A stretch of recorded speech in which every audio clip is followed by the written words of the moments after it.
सबसे first point की अगर हम बात करें कि ये सिंपली एक फ्रेमवर्क है। अब फ्रेमवर्क जो है ये किस टाइप का फ्रेमवर्क है? स्प्रिंग क्या है? एक डिपेंडेंसी इंजेक्शन फ्रेमवर्क है।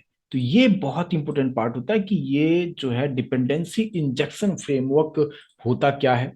इससे एडवांटेज क्या होता है कि जब आप कोई भी जावा का एप्लीकेशंस बनाते हैं तो वो लूजली कपल्ड होगा। इसका एडवांटेज क्या होगा? अब यहाँ पे एक दूसरा टर्म आ गया क्या कि आप जो भी एप्लीकेशंस बनाएंगे वो लूजली कपल्ड होगा। इसका मतलब यहाँ पे अलग अलग दो अलग अलग पॉइंट्स मैंने आपके सामने यहाँ पे रखने की कोशिश करूंगा। डिपेंडेंसी इंजेक्शन और दूसरा लूजली कपल्ड। अगर इस दो चीज को आप समझ लेंगे तो स्प्रिंग को समझना बहुत आसान होगा। सपोज मैंने क्लास एक स्टूडेंट क्लास क्रिएट किया। दूसरा क्लास मैंने क्रिएट किया क्लास एड्रेस। अब ये दो अलग अलग जो क्लासेस है, मान लीजिए कि इसके पास क्लास के अंदर में स्टूडेंट क्लास के अंदर में हमने कुछ वेरिएबल्स डिक्लेयर कर लिया। हमने डिक्लेयर कर लिया कि स्टूडेंट का रोल नंबर क्या होगा। हमने डिक्लेयर कर लिया कि स्टूडेंट का नाम क्या होगा। ये दो पार्ट हमने यहाँ पे दो प्रॉपर्टीज हमने डिक्लेयर किया। अब क्लास एड्रेस के पास हमने रखा क्या कि उसका सिटी क्या होगा, उसका स्टेट क्या होगा, उसका कंट्री क्या होगा, उसका पिन क्या होगा। कुछ इस तरीके से ये एड्रेस क्लास पे है। और हमें जरूरत इस बात का है कि क्लास स्टूडेंट जो है इस क्लास एड्रेस के पास यहाँ पे सिटी स्टेट कंट्री पिन ये सभी का यूज यहाँ पे अगर करना चाहे तो किस तरीके से किया जा सकता है। इसके लिए क्लास स्टूडेंट को क्लास के अंदर यानी इस पर्टिकुलर क्लास के अंदर आपको इस क्लास के लिए यानी एड्रेस क्लास के लिए आपको ऑब्जेक्ट बनाना पड़ेगा। यानी अब यहाँ पे आपको क्या करना होगा कि एड्रेस क्लास को मेंशन आपको करना पड़ेगा। कुछ भी वेरिएबल का नाम हम कुछ इस तरीके से हम दे सकते हैं। ए हमने यहाँ पे नाम दे दिया। ठीक है। तो अब यहाँ पे क्या होता था, अभी तक जो कुछ भी हम लोग सीख रहे थे कोर जावा में, अगर आपने अच्छी तरीके से देखा है तो वहां पे इस तरीके से हमने बहुत सारे एग्जांपल्स हम देखे हैं। तो यहाँ पे क्या होगा कि क्लास स्टूडेंट जो है ये कंप्लीटली डिपेंडेंट है किस पे? एड्रेस क्लास पे डिपेंड है। लेकिन और इस डिपेंडेंसी की वजह क्या होगा कि आप यहाँ पे इस क्लास के अंदर में आप ऑब्जेक्ट आप बनाएंगे। इसके लिए न्यू कीवर्ड के थ्रू आप ऑब्जेक्ट बनाएंगे इस पर्टिकुलर चीजों को एक्सेस करने के लिए। यानी क्लास एड्रेस का जो वेरी जो प्रॉपर्टी है, जो सिटी है स्टेट है कंट्री है पिन है, इसको एक्सेस करने के लिए हमें यहाँ पे इसके लिए ऑब्जेक्ट बनाना पड़ेगा। एड्रेस क्लास के लिए ऑब्जेक्ट बनाना पड़ेगा। कहाँ ऑब्जेक्ट बनाना पड़ेगा? Inside the student class. तो हम ये बोल सकते हैं कि स्टूडेंट क्लास जो है कंप्लीटली डिपेंडेंट है इस चार फील्ड्स के लिए एड्रेस क्लास पे। यहाँ पे क्लास स्टूडेंट एड्रेस क्लास पे कंप्लीटली डिपेंडेंट है। For what? For city for state for country for pin. तो उसके लिए हमें क्या करना होगा कि क्लास स्टूडेंट के अंदर में क्लास एड्रेस के लिए हमें ऑब्जेक्ट बनाना पड़ेगा। और ऑब्जेक्ट बनाने का तरीका आप जानते हैं, न्यू यूजिंग न्यू कीवर्ड आप ऑब्जेक्ट आप बनाएंगे। उस केस में क्या होगा कि ये दोनों क्लास आपस में लूजली कपल्ड नहीं होगा, वो टाइटली कपल्ड हो जाएगा। मतलब क्या कि अगर हमें कुछ भी चेंजेस अगर बाद में करना होगा तो मुझे दोनों क्लास को ध्यान में रखते हुए काम करना पड़ेगा। जो कि आप अपने रिक्वायरमेंट के accordingly at the run time आप कुछ भी इधर उधर चेंजेस आप करेंगे तो प्रॉब्लम क्रिएट हो सकता है। और इस प्रॉब्लम को सॉर्ट आउट करने के लिए हमारे पास कंसेप्ट दिया गया कि आप स्प्रिंग फ्रेमवर्क यूज कीजिए, जहां पे आप क्या कर सकते हैं कि एक क्लास और दूसरे क्लास का जो इस तरीके से डिपेंडेंसी की बात होगी, एक क्लास दूसरे क्लास पर डिपेंड होगा। तो यहाँ पे बताया गया कि आपको मैनुअली एज ए प्रोग्रामर खुद से जिस क्लास को एक्सेस करना है उसके लिए ऑब्जेक्ट बनाने की जरूरत नहीं होगा। और वो आपके लिए करके वो सब कुछ काम करके आपको देगा। यानी आपको एज ए प्रोग्रामर आपको कुछ भी इसके लिए ऑब्जेक्ट वगैरह बनाने की जरूरत नहीं है। ये ऑटोमेटिक इंटरनली जो है स्प्रिंग फ्रेमवर्क आपके लिए वो सब चीजें करके आपको देगा। तो उस केस में क्या होगा कि class student and class address जो होगा ये एक दूसरे पे डिपेंडेंट नहीं होगा। तो डिपेंडेंट नहीं होगा तो उसको कैसे हम काम कर सकते हैं, उसके लिए क्या है स्प्रिंग में और चीजें, इसमें क्या सब चीजें होगा। तो उस पे हम लोग यहाँ पे डिस्कशन करेंगे कि क्या सब चीजें यहाँ पे हम कर सकते हैं। उसके लिए यहाँ पे एक आता है क्या कि आईओसी यानी इन्वर्सन ऑफ कंट्रोल जिसको हम कहते हैं, आईओसी। और ये एक कंटेनर है। अब ये आईओसी कंटेनर है क्या, इसको हम समझते हैं और ये बहुत इंपॉर्टेंट रोल प्ले करता है। अब ये जो इन्वर्सन ऑफ कंट्रोल है इसका मीनिंग क्या हुआ इसे समझिए।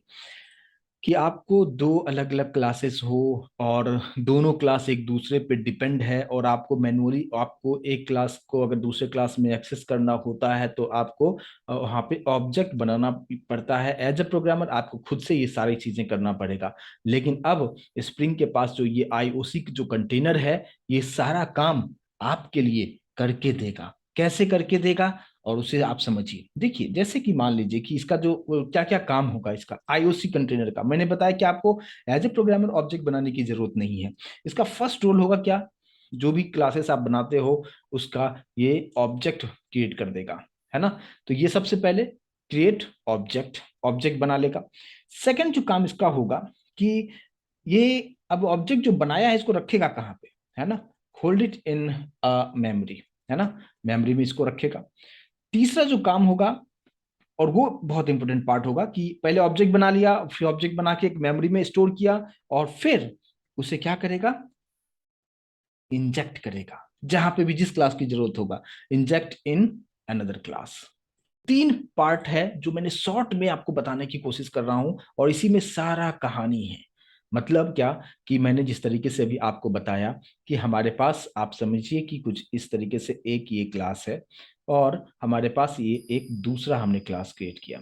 नाम मैं वही रखता हूं, जैसे कि मैंने यहाँ पे दे दिया क्या, कि हमारे पास एक स्टूडेंट क्लास है और दूसरा हमारे पास एड्रेस क्लास है। क्या क्या प्रॉपर्टीज था मैंने आपको उसके बारे में आपको बता दिया है। तो अब ये जो पर्टिकुलर चीजें होगा, अब ये दोनों क्लास को लिंक करने के लिए, यानी हमें ऑब्जेक्ट नहीं बनाना पड़े, उस पार्ट के लिए क्या करता है, ये जो पार्ट मैंने जो बीच में सेंटर में जो बनाया है, इसी को हम क्या कहेंगे, कि ये है आईओसी कंटेनर है, कंटेनर है। ठीक है।